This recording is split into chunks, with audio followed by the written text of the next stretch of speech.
right, and I'm going to throw this into Freddie, this nice rosary card. But look, this could save your eternal soul.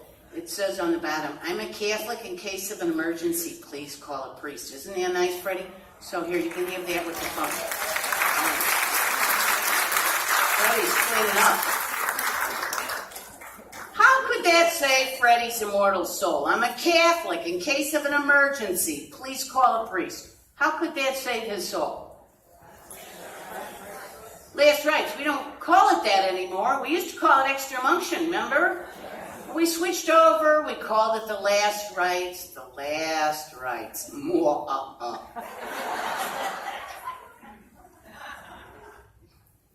Yeah, it's the bluffs. I know.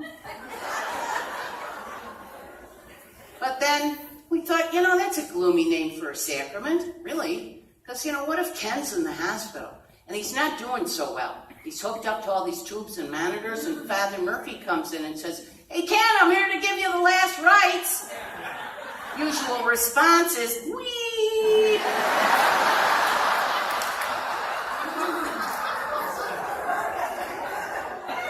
We want to prepare you, not scare you. So we changed the name. Anointing of the sick. Blessing of the sick. Much more positive. Same sacrament, different marketing plan. Well, let's say Cheryl's leaving here. She gets mowed down by a bunch of drunks in the parking lot. Now, if you had that card, Cheryl, they'd say, oh, quick, call a priest. And if you expired right there in the parking lot and you had the card on you and the priest came and gave you the blessing of the sick, where would your soul go? That's a great prize.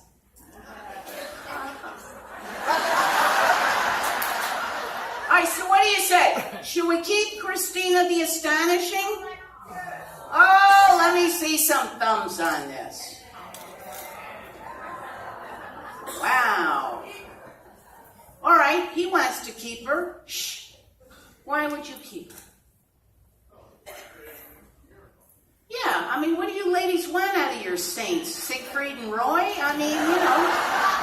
She flew out of a coffin into the rafters of the church. She got stigmata. I'm keeping her. Look, she's got Christ right there in her name, huh? How about that? At least she earned her spot, unlike this next guy, St. Simon Stylitis, patron saint of pole sitters.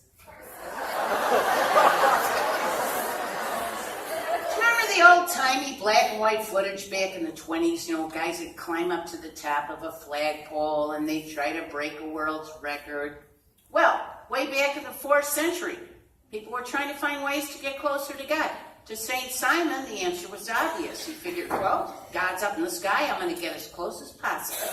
So he climbed up to the top of a 60-foot pillar and sat there for the last 60 years of his life, all day long doing absolutely nothing. I think he was a lazy bum. And not only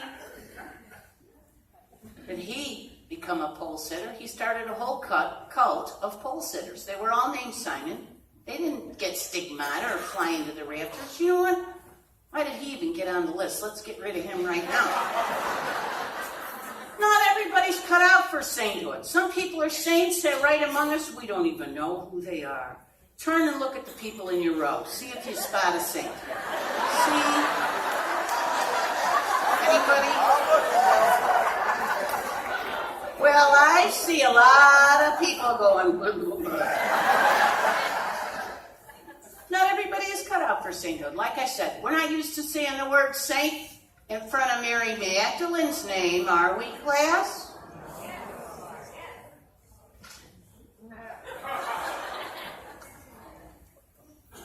Why are we not used to hearing Mary Magdalene, thinking of her as a saint? Just yell it out.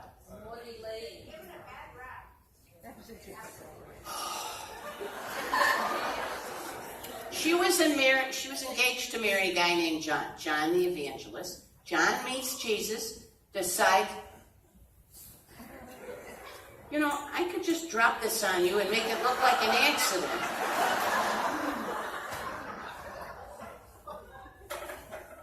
John decides to follow Jesus. Basically, he dumped her, and according to the legend, she became a prostitute.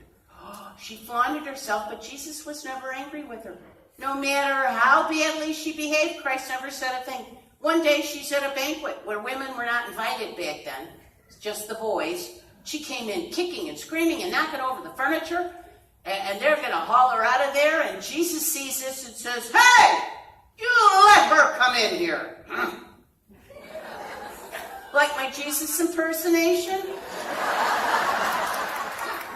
I'm working on some biblical ones. This is Adam. Oh, she did it.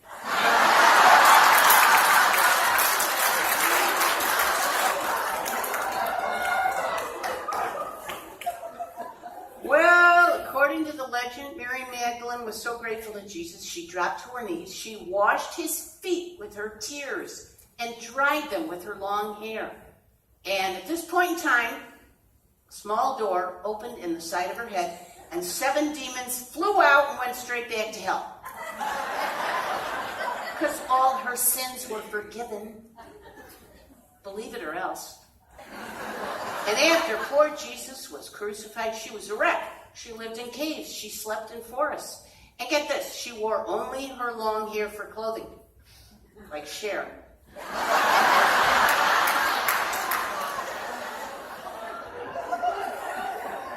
What do you say, class? Should we keep Mary Magdalene? Yes. Let's see the thumbs, people. All right. All right. Anybody against her? Interesting.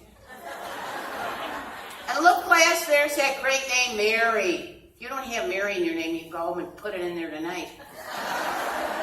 Amber, Bambi, Mary. Pretty, huh?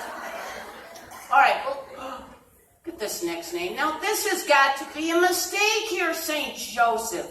We can never get rid of St. Joseph. Jesus' stepdad, protector of Mary. Oh, think of all the nativity sets we'd have to recall.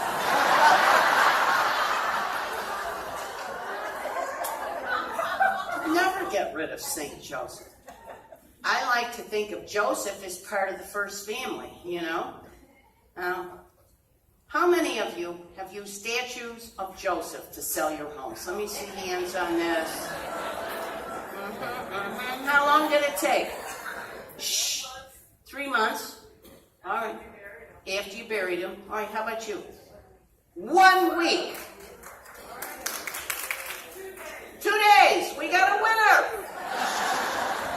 2 days. Now, for those of you that don't know what we're talking about, it came time for my mother to sell her home. She went in the garage. She got a big shovel. She took her statue of St. Joseph. And I got him off the bargain table because little baby Jesus' head was cracked off. But I'm just using the Joseph portion for the story. So my mother got her shovel, entered Joseph. She went in the backyard, dug a hole, put Joseph in, head down, facing the house. Very important, head down, facing the house. I've had students get it wrong and the neighbor's house goes. Oh, it's happened. It's happened.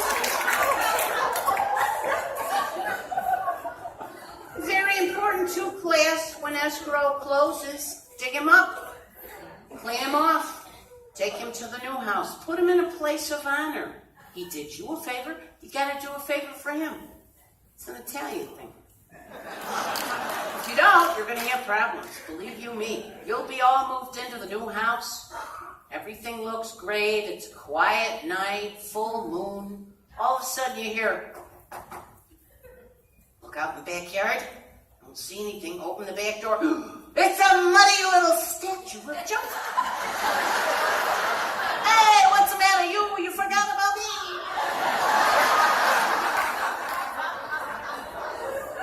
But never get rid of Joseph. I like to think Joseph is part of the first family. Joseph, Mary, baby Jesus, right? I know some of you like to think of Adam and Eve as part of the first family. Adam and Eve were the first 2 individuals created by God, And in the Bible, in the book of Genesis, they had 2 sons, Cain and Abel. My question for this adult catechism class is, who did Cain and Abel marry? I want you to break up in small discussion groups. I have to run a quick errand to the principal's office. I want you to talk about this, and then when you're done with that, the ladies' auxiliary is having kind of a combination bake sale and beer bash in the lobby. But I would like to remind you, this will be an unsupervised bathroom break, but Jesus sees everything you do. And then he tells me. I'll be back in about 20 minutes. Behave.